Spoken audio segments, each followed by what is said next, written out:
Chapter 16 Hindi medium class 6 Hindi medium. अब देखो पाठ्य पुस्तक के प्रश्न हल करेंगे। प्रश्न नंबर फर्स्ट, निम्नलिखित के उत्तर दीजिए।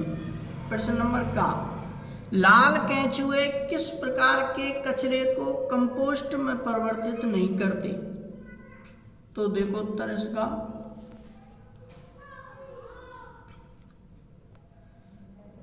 लाल केंचुए प्लास्टिक की थैली जानते हो आप, जिनमें आप चाय चीनी आती है आजकल, वो प्लास्टिक की बनी होती हैं। चाय चीनी सरफ है ना, बहुत आइटम आती हैं। बोतल भी होती है प्लास्टिक की। कांच, एल्यूमिनियम की फाइल, खिलौने, धातुएं, चमड़ा जैसे कचरे को कंपोस्ट में परिवर्तित नहीं करते। कंपोस्ट मतलब खाद में नहीं परिवर्तित नहीं करते, इनमें से खाद नहीं बनता, ये गलती नहीं है आला, ये चीज है। तो प्रश्न नंबर 2 खा, क्या आपने अपने कंपोस्ट गड्ढे में लाल केंचुओं के अतिरिक्त किसी अन्य जीव को भी देखा है? यदि हाँ तो उनका नाम जानने का प्रयास कीजिए। नाम बताइए उनका, प्रश्न कह रहा है। तो देखो, हाँ, कभी कभी हमें कंपोस्ट गड्ढे में लाल केंचुओं के अलावा कीट मतलब कीड़े, कृमि भी कीड़े होते हैं, कीट, कृमि, कीटाणु आदि भी दिखाई देते हैं। कीट मतलब छोटे में होते हैं, कृमि उससे भी छोटे होते हैं, कीटाणु भी उससे छोटे होते हैं। ऐसे ही हमें सूक्ष्मदर्शी, कीट मतलब कीड़ा देख सकते हैं हम आँखों से, और कृमि कीटाणुओं को सूक्ष्मदर्शी यंत्रों की सहायता से ही दिखते हैं ये। अब देखो प्रश्न नंबर 2, चर्चा कीजिए। क्या कचरे का निपटान केवल सरकार का ही उत्तरदायित्व है? कचरे का निपटान मतलब कचरे को सही जगह पटकना सरकार को ही काम है? तो उत्तर देखो इसका,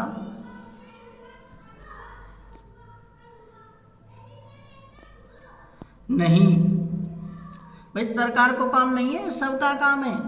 इस उत्तर को आप बनाकर भी लिख सकते हो, जरूरी नहीं है रटो, पर एक बार मैं पढ़ देता हूँ बस। यह केवल सरकार का ही उत्तरदायित्व नहीं है, सरकार के साथ साथ हमारा भी उत्तरदायित्व बनता है।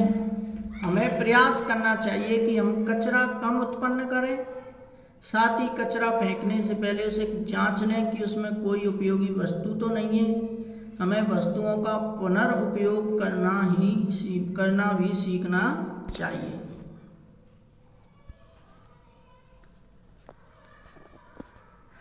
प्रश्न नंबर दूसरे का, क्या कचरे के निपटान से संबंधित समस्याओं को कम करना संभव है? तो इसका उत्तर देखेंगे अब आप। हाँ, कचरे में से हम पुनः चक्रण मतलब पुनः उपयोग करके, उसको योग्य सामग्री का उपयोग करके कचरे के निपटान से संबंधित समस्याओं को कम कर सकते हैं। प्रश्न नंबर 3 का, घर में बचे हुए भोजन का आप क्या करते हैं? तो बताइए क्या करते हैं। देखो उत्तर इसका, घर में बचे हुए भोजन को हम उचित रूप से संरक्षित रखते हैं। संरक्षित मतलब सुरक्षित रखते हैं, और उसका पुनर्उपयोग करते हैं। पुनर्उपयोग मतलब दोबारा उपयोग करते हैं। इसके अलावा इसे अन्य खाद्य वस्तुओं के साथ मिलाकर इस्तेमाल करते हैं, मतलब खाए जाने वाली वस्तुओं के साथ मिलाकर खाएंगे कि बिगड़े नहीं, फेंकना नहीं पड़े। ये इसका उत्तर। अब दूसरा देखो, प्रश्न नंबर 3 का खा, यदि आपको एवं आपके मित्रों को किसी पार्टी में प्लास्टिक की प्लेट अथवा केले के पत्ते में खाने का विकल्प दिया जाए तो आप किसे चुनेंगे और क्यों? तो इसका उत्तर देखें।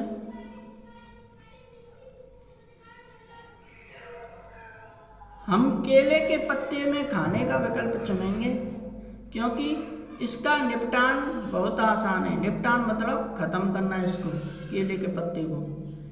इसका पुनः चक्रण भी संभव है, मतलब इसको दोबारा भी यूज कर सकते हैं हम बनाकर।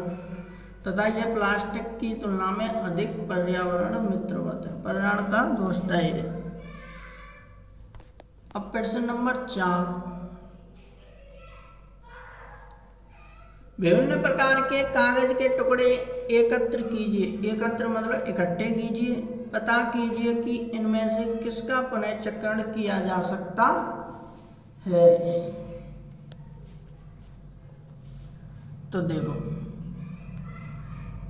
चमकदार एवं प्लास्टिक लेपित मतलब प्लास्टिक का लेप चढ़ा हुआ हो जिन पर, लेपित उसे कहते हैं। कागजों को छोड़कर अन्य सभी कागजों का पुनःचक्रण किया जा सकता है।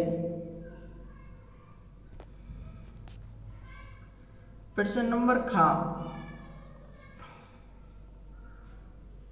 लेंस की सहायता से कागजों के उन सभी टुकड़ों का प्रेक्षण कीजिए। प्रेक्षण मतलब अध्ययन कीजिए जिन्हें आपने उपरोक्त प्रश्न के लिए एकत्र किया था। एकत्र मतलब इकट्ठा किया था। क्या आप कागज की नई शीट एवं पुनः चक्रित कागज की सामग्री में कोई अंतर देखते हैं? देखो, हाँ, कागज की नई शीट और पुनः चक्रित कागज में अंतर दिखाई देता है। पुनः चक्रित कागज कागज की नई शीट की तुलना में अधिक मोटा और भद्दा दिखाई देता है।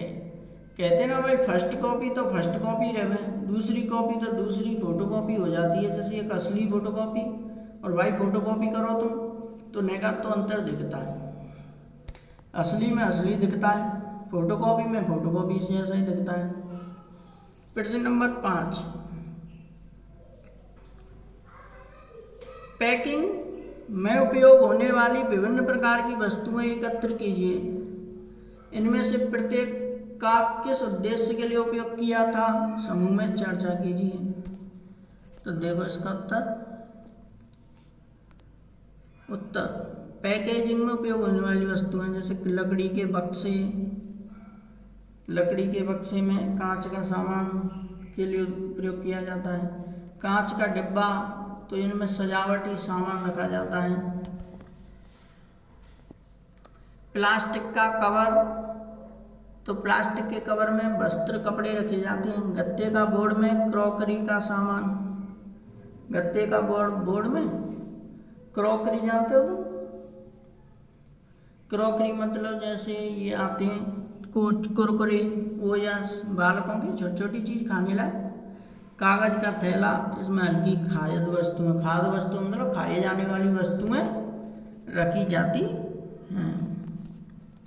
एक ऐसा उदाहरण दीजिए जिसमें पैकेजिंग की मात्रा कम की जा सकती है, मतलब पैकिंग की मात्रा कम की जा सकती है। उदाहरण दीजिए। वस्त्र कपड़ों में पैकेजिंग की मात्रा कम की जा सकती है, इनमें कम पैकिंग करने की आवश्यकता है वस्त्र कपड़ों को।